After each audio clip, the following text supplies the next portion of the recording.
আজ আমি বাংলাদেশের মানচিত্র আঁকছি, যেখানে দেখাবো দেশের ৮টি বিভাগ এবং বলবো প্রতিটি বিভাগের কিছু বিশেষত্ব। চলুন শুরু করি ঢাকা দিয়ে। ঢাকা আমাদের দেশের রাজধানী, অর্থনৈতিক ও সাংস্কৃতিক কেন্দ্র। বুড়িগঙ্গা নদীর তীরে গড়ে ওঠা এই শহর ঐতিহাসিক স্থান যেমন লালবাগ কেল্লা এবং জাতীয় স্মৃতিসৌধের জন্য পরিচিত।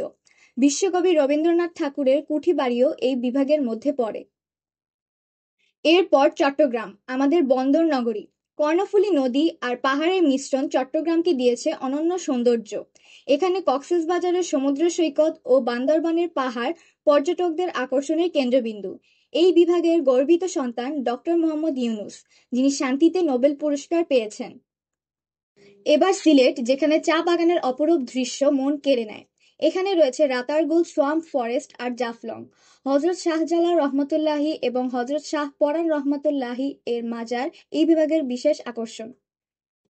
রাজশাহীকে বলা হয় আমের রাজধানী। পদ্মা নদীর তীরবর্তী এই শহর প্রাচীন মন্দির আর পোড়ামাটির স্থাপত্যের জন্য বিখ্যাত। এই বিভাগের গর্বিত সন্তান রাফিকুল আলম, যিনি বাংলাদেশের সঙ্গীত জগতে এক উজ্জ্বল নক্ষত্র। খুলনা সুন্দরবনের জন্য বিখ্যাত, যেখানে রয়্যাল বেঙ্গল টাইগারের দেখা মেলে। এখানে মংলা বন্দর এবং রূপসা নদীর সৌন্দর্য ভ্রমণ পিপাসুদের আকর্ষণ করে। খুলনার আরেক গর্বিত সন্তান বিপ্লবী বাঘা যতীন। বরিশাল হলো নদীবহুল অঞ্চল, যাকে বলা হয় বাংলার ভেনিস। এখানকার শাপলা ফুলের সৌন্দর্য অপরূপ। রূপসী বাংলার কবি জীবনানন্দ দাশ এই বিভাগের সন্তান। ময়মনসিংহে রয়েছে ব্রহ্মপুত্র নদীর তীর।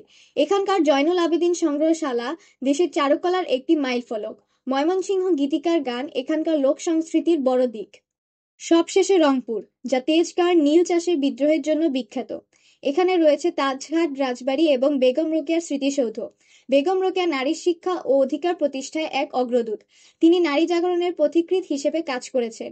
তিনি রংপুরে জন্মগ্রহণ করেছিলেন। বাংলাদেশের প্রতিটি বিভাগে রয়েছে নিজস্ব বৈচিত্র্য, যা আমাদের দেশকে গর্বিত করে তোলে। এই মানচিত্র আঁকার মাধ্যমে আমি শুধু ভূগোল নয়, আমাদের ইতিহাস, সংস্কৃতি এবং গর্ব তুলে ধরতে চেয়েছি। ভিডিওটি কেমন লাগলো জানাতে ভুলবেন না। আজ এখানেই শেষ। আল্লাহ হাফিজ। আসসালামু আলাইকুম।